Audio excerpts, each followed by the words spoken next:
बेटियों को घर की रौनक कहा जाता है।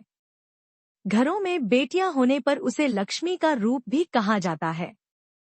वहीं अब बेटियों के अधिकार को लेकर भी चर्चाएं होने लगी हैं। इसको लेकर कानून भी बनाए गए हैं। इन कानूनों का मकसद बेटियों के अधिकारों की रक्षा करना और उसे सुनिश्चित करना है।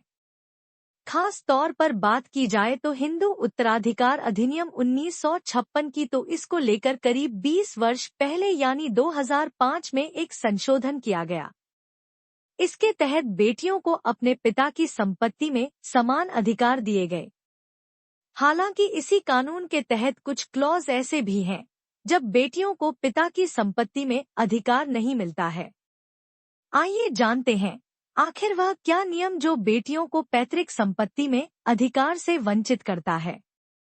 हिंदू उत्तराधिकार अधिनियम की बात की जाए तो बेटियों को पिता की संपत्ति में वही हक प्राप्त है जो बेटों को है।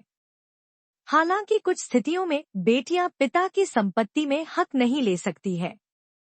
दरअसल जो संपत्ति पिता ने अपने पूर्वजों से हासिल की है, उन्हीं संपत्ति पर बेटियां पिता से हक ले सकती है। ये अधिकार उन्हें विवाह के बाद भी मिलता है।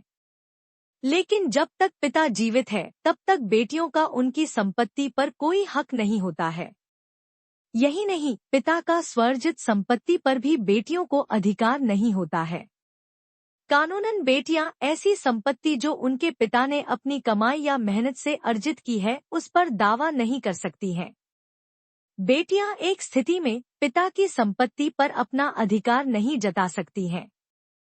ये स्थिति है विवाद की। जी हाँ, पिता की संपत्ति पर अगर कोई विवाद चल रहा है तो बेटियां इस स्थिति में अपना हक नहीं जता सकती हैं।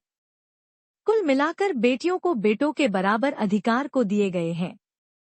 लेकिन कुछ परिस्थितियों में बेटियां अपने पिता की संपत्ति पर भी हक नहीं जता सकती हैं। नए कानून को लागू कर दिया गया है। अब इस कानून के तहत बेटियों का पैतृक संपत्ति पर अधिकार नहीं है। महिलाओं, खास तौर पर बेटियों को समान अधिकार देने के मकसद से हिंदू अधिनियम 1956 में संशोधन कर 2005 में इसे बेटियों के पक्ष में किया गया। इसका मकसद था कि बेटियों को भी पैतृक संपत्ति में बेटों के बराबर हक दिया जाए। हालांकि इसी कानून के तहत कुछ परिस्थितियों में बेटियां पैतृक संपत्ति में दावा नहीं कर सकती हैं।